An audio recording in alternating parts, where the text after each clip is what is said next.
Ser podcast.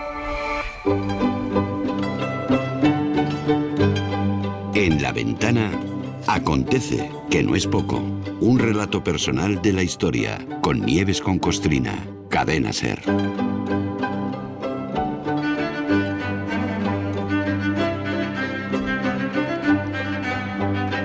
Hola Nieves, buenas tardes. ¿Qué tal, Carlas? Buenas tardes. Aquí estamos otra vez. Esta semana vamos a abrir nuestra ronda de paseos diarios por la historia hablando de política.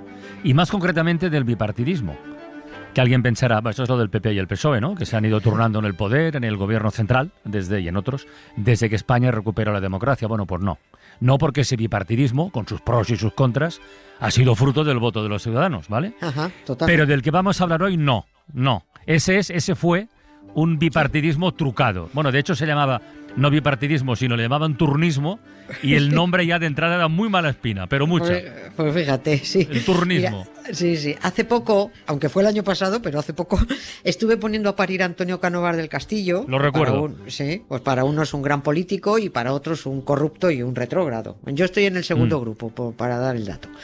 Dejamos pendiente hablar del chiringuito que se montó con la complicidad del Borbón para estar en el poder el mayor tiempo posible gracias a su impecable sistema del bipartidismo turnista.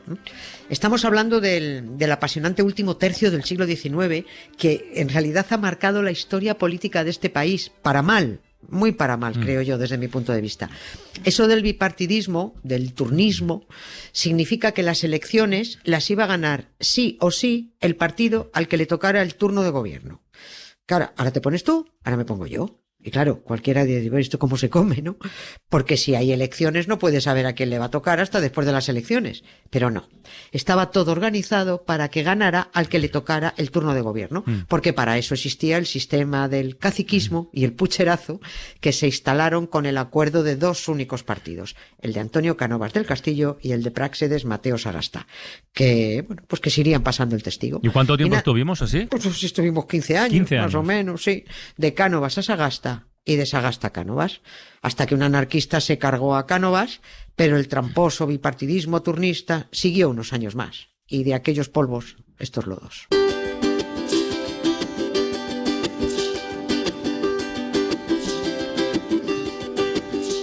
Recuerdo aquellos 90, todo empezaba a ir bien.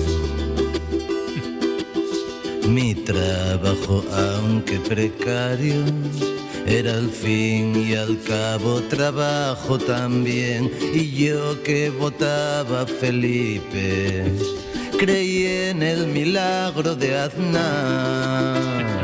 Amigos míos, ámenme, soy un liberal. Pedazo canción, ¿eh? Buenísimo. Buenísima. Oye, ¿y el resto de partidos, volviendo a esa época, porque habría más partidos que estarían al tanto de los pucherazos, ¿no? Pues claro que había más partidos. Y claro, aquí estaba todo el mundo al tanto. Había partidos republicanos, demócratas, había partidos independientes, tradicionalistas, pero claro, no se comían un torrao. A veces se pusieron de acuerdo para poner en práctica lo que llamaron el retraimiento. Sí, es decir, no presentarse a las elecciones en protesta para denunciar la corrupción electoral. Pero bueno, les daba igual, les decía, bueno, pues no presentéis, nos importa un pito. Podría dar la impresión de que solo ganaban los liberales de Sagasta o los conservadores de Cánovas porque no había más partidos, pero aquel último tercio del siglo XIX fue muy importante en la política española. Pablo Iglesias fundó el PSOE. Nacieron los nacionalismos, Sabino Arana creó el PNV, nació en Barcelona, nacieron los movimientos obreros, nació la UGT en Madrid, pero bueno, es que no había nada que hacer ante el bipartidismo turnista. Todo estaba amañado para que los poquitos votantes que podían votar, votaran al Partido Liberal Conservador de Cánovas o al Partido Liberal Fusionista de Sagasta, que luego acabó siendo liberal a secas. Amigos míos, ámenme. Bueno, es una nomenclatura un poquito rara, ¿eh? Porque o sea, los dos partidos se llaman liberal. Uno has dicho fusionista. Fusionista. Esto no me suena a mí, el Partido Liberal fusionista. Es el fusionista, sí. Mira, liberal suena progresista. Tú dices liberal y suena progresista. Y aunque a los conservadores no les gusta el progreso, ni mucho menos los progresistas, sí les gusta la etiqueta.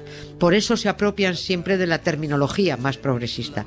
Los que te quieren restringir libertades son los que más usan la palabra libertad. Y se ponen, en cuanto pueden, se ponen lo de liberal. Por eso Cánovas, que era un rancio conservador, llamó a su partido Partido Liberal Conservador. Y el de Sagasta, que se supone que era el progresista, se llamó Partido Liberal Fusionista, porque fusionó de todo y a todos los que tragaran con el sistema turnista o carecieran de ideología o quisieran pillar cargo. Ahí entraba mucha gente, o sea, yo qué sé, Girauta, Toni Cantó, Albert Rivera, García Paje, Borja Mari, todos estos encajarían en la fusión de Sagasta. El caso es que los dos partidos, el de Cánovas y el de Sagasta, tenían que agrupar entre los dos el mayor número de gentes, ideologías, facciones, con la única condición de proteger por encima de todo a Alfonso XII. No. Porque debajo de ese paraguas monárquico los oligarcas vivían bien y gobernaban pues con la estabilidad que da la pactada alternancia. Aunque el Borbón, bueno, pues como ha ocurrido en todos los periodos, estorbe, pero ni sirva, ni pinche, ni corte, ni nada. Y por eso a los dos partidos de Cánovas y Sagasta se les denominaba partidos dinásticos por el rey. Lo mismo que ahora el PP y el PSOE son partidos dinásticos, que se puede decir así a las claras. Hay algún socialista republicano que incluso pagaría por ser paje de Felipe, bueno, o por llevarle el bolso a Leticia. Oye, ¿cómo empezó esto de gobernar por turnos? Quiero decir, ¿cómo se pusieron de acuerdo? Para hacerlo, bueno, a ver, vamos a hacer esto lo más sencillo posible porque es un periodo político farragoso. Podemos poner el principio de todo con la prematura muerte de Alfonso XII. Noviembre de 1885, que es cuando se oficializa el turnismo, aunque ya venía aplicándose de facto desde 4 años antes, desde 1881. Sí, la palabra ya, turnismo. Sí, turnismo, sí, es así. Bueno, pero digamos que oficial, desde 1885. El rey tiene solo 28 años y va a cascar a la voz de ya.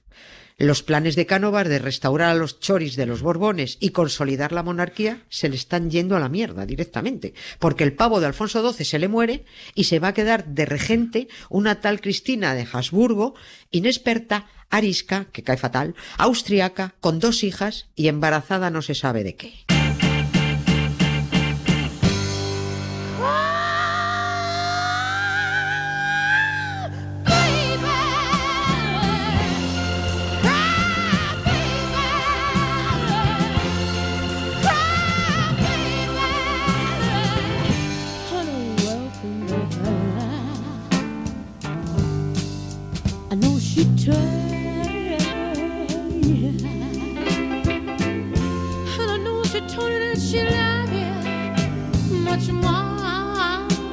Claro, esto último que has dicho es muy importante, porque lo de embarazada no se sabe de qué, porque de haber nacido una niña, otra vez teníamos la bronca de los carlistas reclamando el trono. Otra vez, es que estaba el fantasma de los carlistas y estaba el fantasma de los republicanos. Claro. Bueno, a Cánovas le venía todo mal.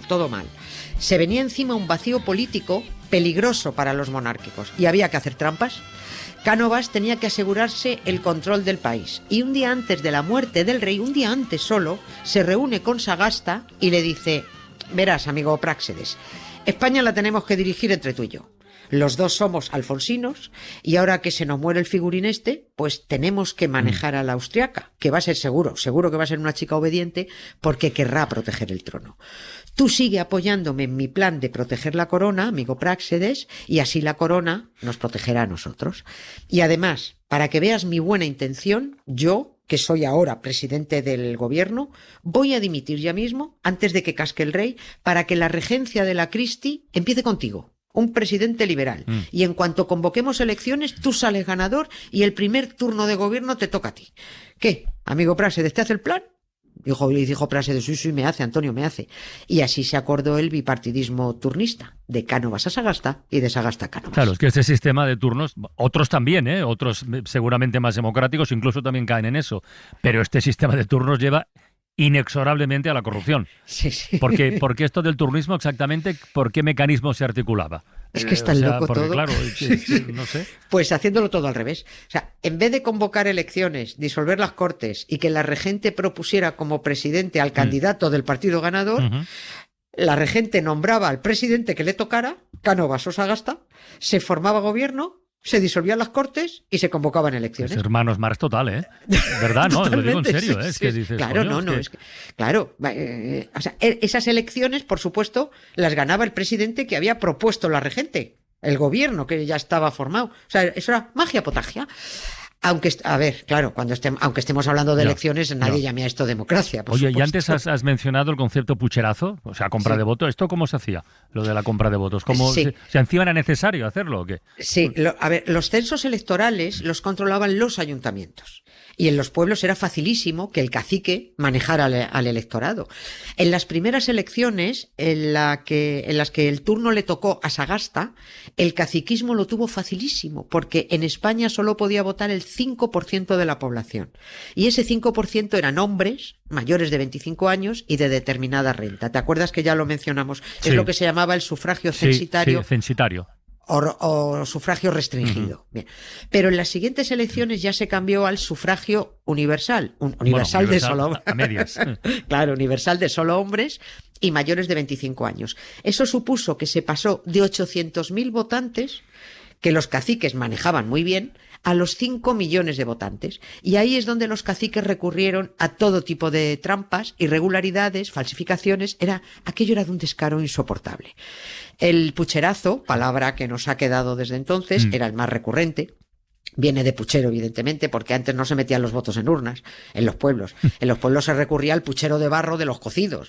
Y dependiendo del resultado que se quisiera obtener, se añadían o se retiraban papeletas, simplemente por metiendo la mano. Oye, ¿y con esto ya era suficiente para manejarlo todo o había otros sistemas, otros modelos de fraude electoral directamente? Había muchísimos. Había una cosa que llamaban los lázaros. ¿Qué era eso? Que, pues introducir votos de los muertos. Levántate y anda. Y luego también se compraban votos, a veces en metálico, a veces a cambio de una comida o de un bocata de chorizo. A veces se rompían los pucheros de barro para invalidar las mesas. Pegaba una patada, mesa invalidada, porque aquí había pasado algo que no les interesaba. O los miembros de esas mesas eran sobornados para mirar hacia otro lado cuando se daba el pucherazo. O introducían ellos mismos los votos del que tuviera que ganar. ¿Hasta cuándo dura esto? Te preguntarás con voz entrecortada. Bien, pues hasta bien metido el siglo XX. Gracias al fraude electoral constante y a una corrupción política que duró 20 años y un poco más, y gracias a la cual se consolidó de nuevo la endémica corrupción de los Borbones con Alfonso XIII. Así pasamos al siglo XX. Y todo ello en mitad de un calculado analfabetismo y una educación secuestrada por la secta católica que llevó y lleva a la desafección y a la desidia ciudadana. O sea, aquí nada es casualidad. Efectivamente. La historia pasa fácil. Así se entienden muchas cosas. Oye, y en algún momento alguien intentaría arreglar esto, ¿no? Sí, lo intentó arreglar Antonio Maura, pero con la oposición de Alfonso XIII. Esto lo vamos a contar otro día, lo vamos a contar.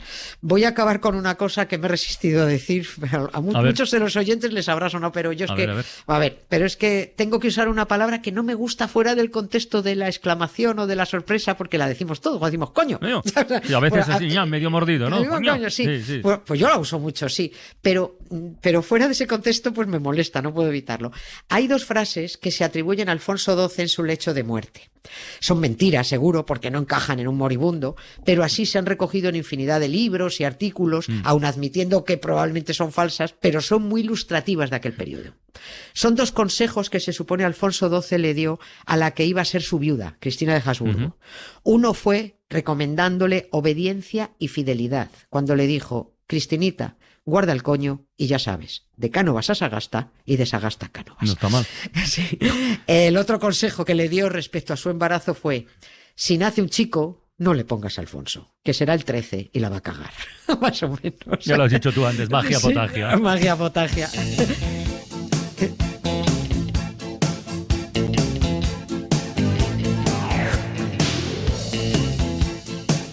Déjame que recomiende. Recomienda lo que quieras. Déjame que recomiende una obra de teatro, ya que estamos hablando de esto, con mucha guasa, que se reestrena en Madrid el domingo que viene, el día 25 ¿Sí? de enero, en el Teatro Lara. A ver. Viene a cuento porque se titula Historia de España en 70 minutos y es una locura muy divertida, con 3 o 4 actores haciendo de decenas de personajes que pasan a veces como una exhalación por el escenario. Pero los identificas a todos. Mira, le tengo mucho cariño además a Forges, fui a ver la obra con Forges y a Forges le encantó la obra y de hecho les regaló el cartel que aún hoy siguen utilizando. O sea, aquí aparecerán los turnistas en esta obra, supongo, Aquí ¿no? aparece todo. Dios. En 70 minutos aparece todo. Bueno, es buenísima. Bueno, pues tomamos nota, habrá que ir a verla. Gracias, Carla.